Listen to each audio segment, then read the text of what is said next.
Did you ever wonder what the wolf would have done with the three little pigs if he'd captured them? Yeah, so do I. I have a lot of time to speculate and experiment with home cooking. Health is alive, juice is liquid, and I'm hungry.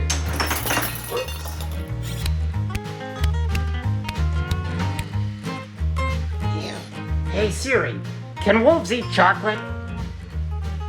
Please consult with your local zoologist regarding proper animal diet. Oh, mother funkier than I expected, but not bad. And I've refined a few really good pork-based recipes that'll leave anyone saying, all the way home. Except vegetarians, obviously. Sorry, guys. And I'm gonna tell you right now, these recipes are not kosher. The first one is called Maple Bacon Little Smokies. This is the best appetizer you'll ever have. Imagine pigs in a blanket, but the blanket is also pigs. What you do is separate 24 little smoky sausages. Cut a rack of bacon strips into thirds and wrap them around the sausages, securing with a toothpick. Then combine 1/4 cup of maple syrup, 1/2 cup of brown sugar, 1 tablespoon of honey mustard, add a tablespoon or 2 of water to thin. Smother those oinkers with a nice shiny coat, just like rolling in the mud, but maple-ier.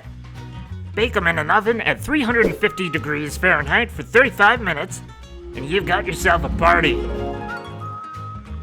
Sweet! Sweet. Haha. Now that I've whet your appetite, let's move on to the main course. Beer-Brined loin chops. 1/2 cup of olive oil, 2 tablespoons of molasses, 1 tablespoon of salt. It makes the tissue swell to receive the other flavors. Science! 2 teaspoons of garlic powder, 12 fluid ounces of beer.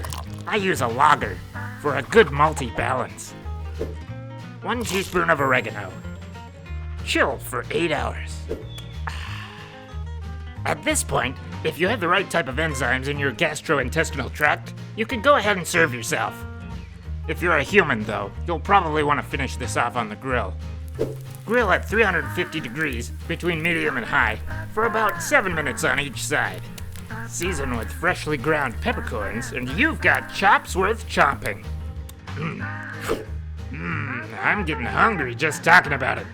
Now these 2 recipes are fairly sweet, so if savory is more what you're after, then let me recommend my favorite side dish. Red wine rosemary ribs. Get it? Side ribs? Yeah.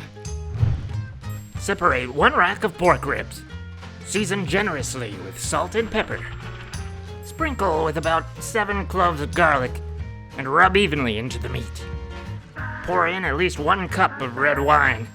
Any red will do, but this one called out to me for some reason. At this point, you could add some balsamic vinegar if you like a little bite, but I left it out of this recipe. Now spread 3 sprigs of fresh rosemary and marinate overnight. Now, there are lots of ways to cook your ribs. Some folks use the oven, some use the grill, but I know a quicker way. I like to plug in my Instant Pot. Just transfer the ribs and marinade, close the lid, being sure the valve is sealed, then fire it up on high pressure for 70 minutes, plus 1 hour of warming after. Let the valve vent, and then, voila! It's feeding time!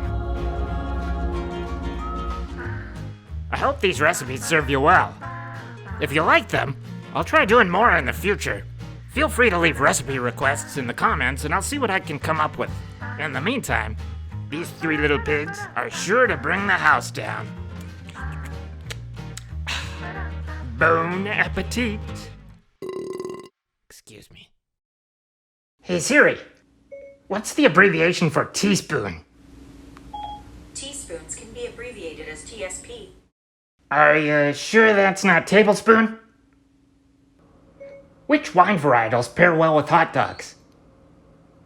Aren't baking powder and baking soda basically the same thing?